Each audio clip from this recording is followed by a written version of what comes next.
Welcome to the press conference with Tristan Schoolkate. Tristan, tough but competitive match out there. How are you feeling after that? Thanks. Pretty good, but I mean, yeah, it's hasn't really kicked in too hard. I've just been recovering, so yeah, it was pretty cool out there. You take a set off the world number one. Do you take plenty of positives out of a performance like that?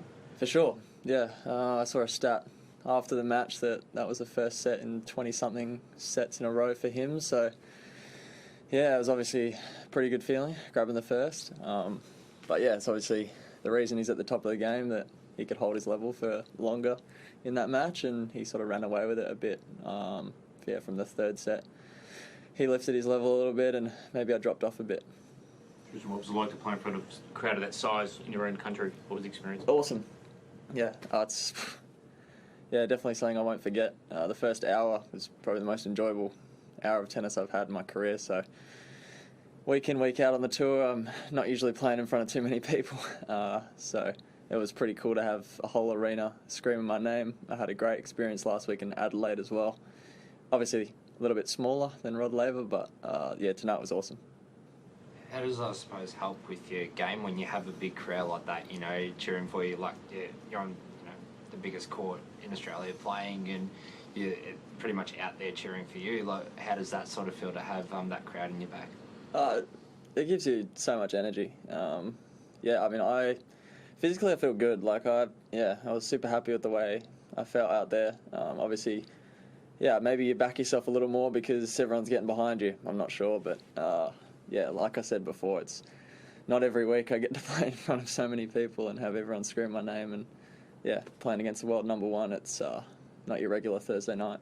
Did it give you that confidence, I suppose, in that first set? Like, when you were, I suppose, you're keeping on serve with him to start off with, and then, you got that late break. Did it give you that confidence to be like, hold on, I can actually, do this? I think it gave me the confidence from when I walked out until I walked out after the match. Obviously a great way to come into the court, and everyone's getting around me. I've backed myself in from the start to the finish. Obviously I came on the losing end, but that's obviously happens a fair bit when you play the number one in the world. But no, I was super happy with the way I backed myself in for the first set especially. I played great tennis. I thought I served very well, kept myself in the set, and when I had my chance to break serve, I did, and came away with the set and sat down afterwards and was like, all right, we're settling in for a few more sets here. So it was pretty cool. Tristan, I think this is your sixth year here, isn't it? How often have you actually played on Rod Laver? Like, have you practiced there much? The last time I had like a proper session, like a hitting session, was actually the year that Djokovic got sent back.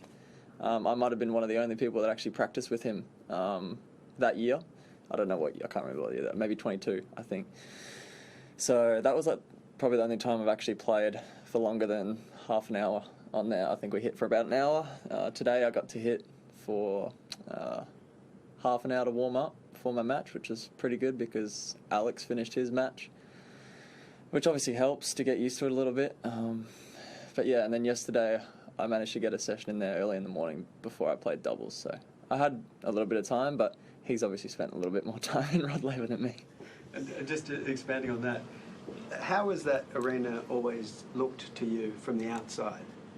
I've watched so much tennis as a little kid, and so many big matches on that court. Probably the one that comes to mind the most is when Rafa and Djoko played in, I think it was 2012. They were both cramping and everything in the ceremony afterwards, and it was pretty crazy. You walk down and you see like the Walk of Champions, and so many people just would do kind of anything to actually just walk down there. And I got to walk down there and play a match against the number one in the world that won the tournament last year, and his photo was at the end, so that was a bit different too. It's pretty coul. Is this something you can build on now? Does it give you confidence and lift your own expectations for the rest of this year and beyond?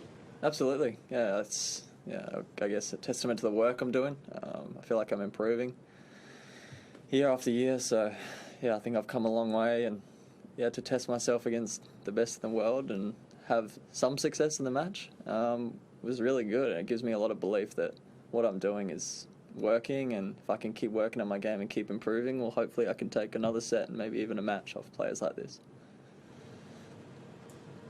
concludes the press conference. Congratulations. Thank you. Thanks very much. Thank you.